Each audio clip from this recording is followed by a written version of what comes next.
Hello प्यारे बच्चों, जैसे कि मैं विजय चंदेल आपके लिए फिर से आ गया हूँ कक्षा 10वीं गणित, जो कि आपका सोमवार के दिन जो त्रैमासिक पेपर आने वाला है चैप्टर 1 से इम्पोर्टेंट सभी सेलेक्टेड क्वेश्चन मैं आज आपको सारे क्वेश्चन हल कराने वाला हूँ। तो चलिए वीडियो स्टार्ट करते हैं। सबसे पहली चीज़ क्वेश्चन नंबर 140 के अभाज्य गुणनखंड आपको ये क्वेश्चन आ सकता है, तो इसके कुछ टाइप में आपको समझाऊँगा किस तरीके से प्रश्न हल करेंगे। पहला क्वेश्चन आपके पास दिया गया है 140 के अभाज्य गुणनखंड बताना है। चलिए इस प्रश्न को हल करना स्टार्ट करेंगे। सबसे पहली चीज़ क्या करते हैं, यहाँ पर 140 लिख लीजिएगा। गुणनखंड विधि से करना है इसको।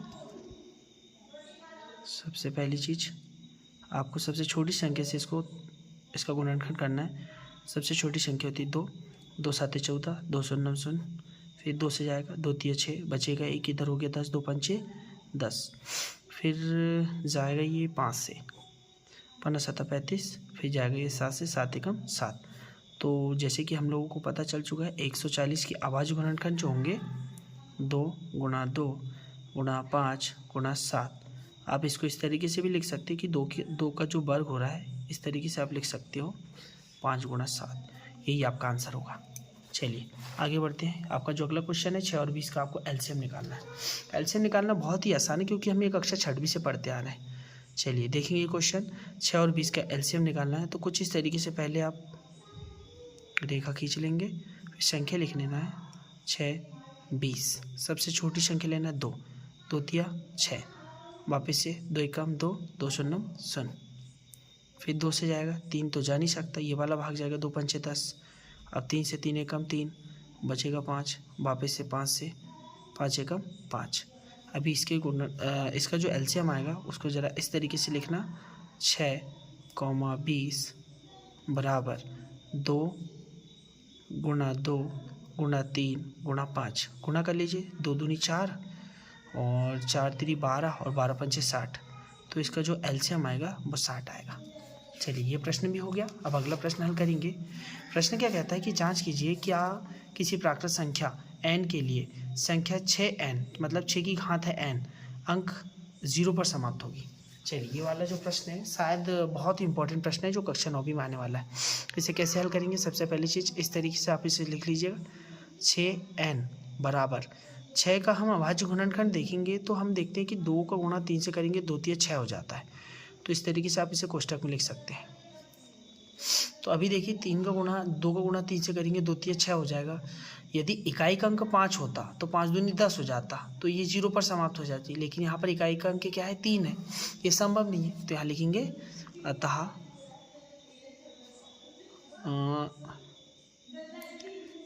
n पद 2 गुणा 3 है 6 5 से भाज्य नहीं है। बस आपको इतना लिखना है। चलिए ये प्रश्न भी हो गया। अब आगे का प्रश्न करेंगे अगला वाला। अगला प्रश्न क्या कहता है, सिद्ध कीजिए 7 करनी 5 अपरिमेय संख्या है। ये प्रश्न तो बनेगा। चलिए इस प्रश्न को भी करते हैं वापस से। तो मैंने आपको एक चीज़ बता रखा था पहले से भी कि 7 करनी 5 अपरिमेय संख्या है। जब भी इस तरीके के प्रश्न आएंगे तो हमें परिमेय संख्या को पहली चीज़ अपरिमेय संख्या को परिमेय उल्टा करना होता है। लिखेंगे सबसे पहली चीज़ 7 करनी 5 एक परिमेय संख्या है। परिमेय संख्या है। यदि संख्या परिमेय होती है तो जिसे हम किस रूप में लिख सकते हैं, p/q के रूप में लिख सकते हैं। ऐसा लिख लीजिएगा p/q बराबर 7 करनी 5। साथ में एक क्या लिखेंगे कि p/q क्या है बेटा, एक पूर्णांक है। p/q एक पूर्णांक है। क्या है, p/q एक पूर्णांक है तथा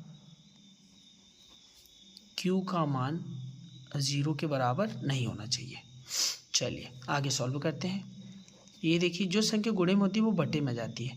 जब बटे में आएगी तो सीधी सी बात है वो q के गुणे में आएगी। तो इसको इस तरीके से आप लिख सकते हैं p/7q, क्योंकि 7 का गुणा q से होता है तो 7q हो जाएगा, बराबर करनी 5।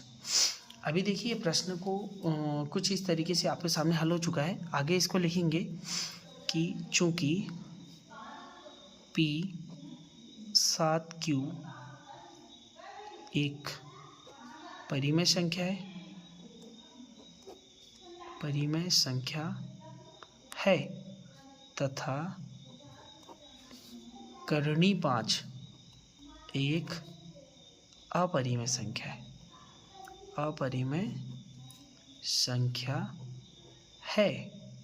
जब परिमेय एक संख्या और एक अपरिमेय संख्या है तो दोनों एक दूसरे के बराबर नहीं होंगी। जब बराबर नहीं होंगी तो इसको कुछ इस तरीके से लिख सकते हैं, P/7Q बराबर नहीं है करणी 5 के, अतः 7 करणी 5 एक अपरिमेय संख्या है। बस इतना करना था आपको, प्रश्न हो गया। चलो अगला प्रश्न भी हल करेंगे कुछ इसी तरीके से। सिद्ध कीजिए 3 + 2 करणी 5 एक अपरिमेय संख्या है। इसे भी सेम उसी प्रोसेस से करना है। कैसे? 3 + 2 करणी 5। अच्छा हम मानना भूल गए यार, यहाँ पर ऐसा लिखना, माना 3 + 2 करणी 5 एक परिमेय संख्या है।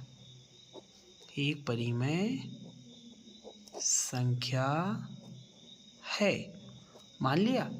अब जब मान ही लिया है तो साथ में ये भी देखेंगे कि जब परिमेय संख्या है तो जिसे हम किस रूप में लिख सकते हैं, P/Q के रूप में लिख सकते हैं। जब P/Q के रूप में लिख सकते हैं तो एक चीज़ आपको हमेशा से याद रखना है कि P/Q एक पूर्णांक है। क्या है बेटा? एक पूर्णांक है तथा Q का मान बराबर नहीं होना चाहिए किसके? 0 के। चलिए आगे बढ़ते हैं। सबसे पहली चीज़ आप 3 को देखिए। 3 इधर प्लस का है, यहाँ पर कैसा है? 3 प्लस का है। पक्षांतर करेंगे तो कैसा जाएगा बेटा? माइनस का जाएगा। क्या बचा यहाँ पे? 2 करणी 5। अब देखना एक चीज़ कि 2 यहाँ पर गुणे में है। कैसा है? गुणे में। जब गुणे वाली संख्या का पक्षांतर होता है तो वो बटे में चली जाती है। अब बटे में जाएगी तो सीधी सी बात है, उसका गुणा पहली चीज़ तो Q के साथ होगा और 3 के बटे में कुछ नहीं तो 1 के साथ होगा। करिए गुणा जरा, P का P, 2 का गुणा Q से करेंगे तो 2Q आ जाएगा, -1 से करेंगे तो 3/2 आ जाएगा। ठीक है, और करणी 5। अभी मैंने आपको क्या बताया था कि करणी में कोई भी संख्या जब भी आती है तो वो अपरिमेय संख्या होती है। कैसी होती है? अपरिमेय संख्या। तो इसको लिखेंगे चूँकि P/2Q -3/2 परिमेय संख्या है तथा करणी 5 एक अपरिमेय संख्या है। मान लिया। अब इसके बाद क्या करना होता है? वापस से वही पोजीशन, P/2Q -3/2 बराबर नहीं है किसके? करणी 5 के। तो सीधी सी बात है, बस यहाँ पर इतना लिख दीजिए कि अतः 3 + 2 करणी 5 एक अपरिमेय संख्या है, जो कि सिद्ध हो चुका है।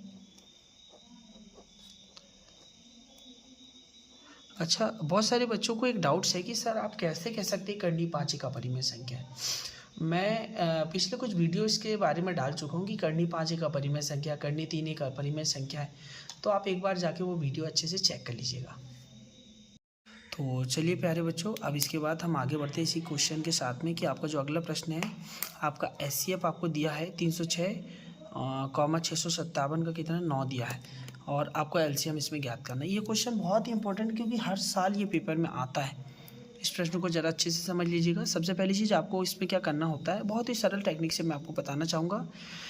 देखिए सबसे पहली चीज़ 306 को लिख लीजिए, गुणित करिए 657 बराबर HCF गुणा LCM। अब सबसे पहली चीज़ देखना कि आपके पास LCF कितना दिया हुआ है 9, गुणित LCM कितना है आपको ज्ञात करना है। इधर लिख लीजिए 306 गुणित 657 57। अभी मैंने आपको एक चीज़ बता रखा था कि जो संख्या गुणे में होती है वो कहाँ चली जाती है? बटे में चली जाती है। यहाँ क्या बचा? 306 गुणित 657 बटे 9 बराबर एलसीएम जो चीज़ हमको ज्ञात करना है। गुणा कर दीजिए, या सॉरी गुणा करने से पहले यदि चीज़ें कट रही तो काटने की कोशिश कीजिए। 9 एकम 9, 9 तिरी 27, बचेगा यहाँ से 3, इधर हो गया 36, 9 चौ 36। अभी क्या संख्या बची यहाँ पर 34 गुणा 657 बराबर एलसीएम। ये इसका एलसीएम अब कब निकलेगा, जब हम इसका गुणा कर पाएंगे। तो गुणा करना तो आना चाहिए आप लोगों को। चलिए गुणा करके देख लेते हैं। सबसे पहली चीज़ 657, 34 का गुणा करते हैं। 4 6 24, 4 7 28, 28 का 8 हासिल के 2, 4 5 20 और 2 22 का 2 हासिल के 2, 4 6 24 और 2 26, 1 कट, 3 7 21 का 1 हासिल का 2, 3 5 15 और 2 17 का 7 हासिल का 1, 3 6 18 और 1 19, जोड़ दीजिए 8, 2 और 1 3, 6 7 13 का 3 हासिल का 1, 2 9 11 और 1 12 का 2 हासिल का 1 और 1 2। आपका जो आंसर आएगा बेटा यहाँ पर आपका आंसर आ जाएगा 22 33 8। ये आपका एलसीएम है। ये प्रश्न आप अच्छे से कर लीजिएगा। चलिए ये क्वेश्चन भी हो गया, क्योंकि ये हर बार पेपर में आता है। इसके बाद जो आपका अगला क्वेश्चन है 96, 404 एचसीएफ और एलसीएम दोनों चीज़ें इसकी निकालनी है। चलिए सबसे पहली चीज़ एलसीएफ निकालने के लिए मैंने आपको बताया कि गुणनखंड करना पड़ता है। तो सबसे पहली चीज़ हम 96 को ले लेते हैं, 2 से गुणनखंड करेंगे, 2 चौ 8, बचा 1, इधर हो गया 16, 2 8 16, फिर 2 से 2 दूनी 4, 2 चौ 8, फिर 2 से करेंगे 2 एकम 2, 2 दूनी 4, फिर 2 से करेंगे 2 6 के 12, 2 से 2 तिया 6, फिर 3 से 3 एकम 3। चलिए पहला पद हो गया। अभी दूसरा पद भी कर लेते हैं, 404। कोशिश ही करिएगा कि सबसे पहली चीज़ सबसे छोटी संख्या से आप इसे गुणनखंड कर पाएँ। 2 से 2 दूनी 4, 2 शून्य शून्य 2 दूनी 4, 2 से 2 एकम 2, 2 शून्य शून्य 2 एकम 2। अभी देखिए 101 आ गया है। अब हमें दिमाग लगाना पड़ेगा कि भाई 101 ऐसी कौन सी संख्या जिससे कट सकता है। देखो 3 से काट के देखते हैं, 3 3 9 बचेगा, किधर हो गया 11, संभव नहीं है। 4 से 4 दूनी 8 बचेगा, यहाँ पे कितना यहाँ पर बच जाएगा 2। 101 जो है एक अभाज्य संख्या है, तो शायद ये किसी से ना कटे, तो हम इसे डायरेक्ट 101 से ही काट देते हैं। 101 कम 101। चलिए आप सबसे पहली चीज़ एचसीएफ निकालते हैं। एचसीएफ कैसे निकालेंगे कि जो दोनों पदों में जो चीज़ कॉमन है। अभी देखिए यहाँ पर भी 2 है और यहाँ पर भी 2 है, ठीक है। एचसीएफ 2 गुणा 2, मतलब 2 में से एक जोड़ा बाहर आ गया दोनों पदों से। दूसरा पद देखिए यहाँ पर भी 2, यहाँ पर भी 2, तो ये बाहर आ गया दूसरा पद भी, है ना। तीसरा पद कुछ कॉमन है क्या? कॉमन नहीं है, तो 1 है। चलिए ठीक है, 2 दूनी 4, 4 एकम 4, तो इसका जो एचसीएफ है वो कितना आ गया बेटा? यहाँ पर आ गया है 4। कितना आ गया है? 4। चलिए अभी इसका हम एलसीएम भी निकाल लेते हैं। थोड़ा सा कैमरा बहुत हल रहा है यार। चलिए क्वेश्चन सॉल्व करते हैं। 96, 404 सेम विधि से 2 से 2 चौ 8 बचेगा, एक इधर हो गया 16, 2 8 16, 2 दूनी 4, 2 शून्य शून्य 2 दूनी 4, वापिस से 2 से 2 दूनी 4, 2 चौ 8, 2 एकम 2, 2 शून्य शून्य 2 एकम 2, वापिस से 2 से 2 एकम 2, 2 दूनी 4। ये 101 तो अब जाएगा ही नहीं ना, 101 से ही जाएगा वो। इसको कर लेते हैं, 2 6 12, लिखते जाइए इसको, 2 तिया 6, 3 एकम 3। चलिए अब यहाँ पर 101 को कॉपी कर लीजिए वापस से। अभी 101 एकम 101। चलिए अभी देखिए कि जो जो संख्या आई है उसको गुणे के रूप में लिखना है। 2 गुणा 2 गुणा 2 गुणा 2 गुणा 2 गुणा 3 गुणा 101। चलिए एक बार काउंट कर लेते हैं, 1 2 3 4 5, 1 2 3 4 5। चलिए ठीक है, अब गुणा कर लीजिए। 2 दूनी 4, 4 दूनी 8, 8 दूनी 16, 16 दूनी 32 और 32 दिया होता है 32 दिया हो जाएगा 3 दूनी 6, 3 3 9, 96 गुणित 101। अभी गुणा करना बहुत ही महत्वपूर्ण हो जाता है यहाँ पर, है ना। गुणा करते चलो, 101 में गुणा करते किसका? 96 का। 6 कम 6, 6 शून्य शून्य, 6 कम 6, 1 कट 9 एकम 9, 9 शून्य शून्य 9 एकम 9, 6 9 6 9। तो क्या आ गया हमारा जो आंसर आएगा वो आएगा बेटा 9 6 9 6। यही हमारा एलसीएम आ गया। क्या आ गया? एलसीएम। और एचसीएफ कितना आया था? 4। चलिए ये क्वेश्चन भी हो गया। चलिए हमने बाकी क्वेश्चन तो कर लिया, लेकिन ये क्वेश्चन मैं आपको होमवर्क के रूप में देना चाहूँगा। कोशिश करिए कि ये क्वेश्चन भी आपसे बन पाए। 505 के आपको अभाज्य गुणनखंड बताना है। 17 23 29 का आपको एलसीएम बताना है। 510 और 12 का एचसीएफ निकालना है। और 6 72 20 का आपको अभाज्य गुणनखंड विधि से एचसीएफ और एलसीएम निकालना है। चलिए ठीक है, तो इसी तरीके से आप आगे क्वेश्चन करने की कोशिश करिएगा। चलिए देन बाय बाय।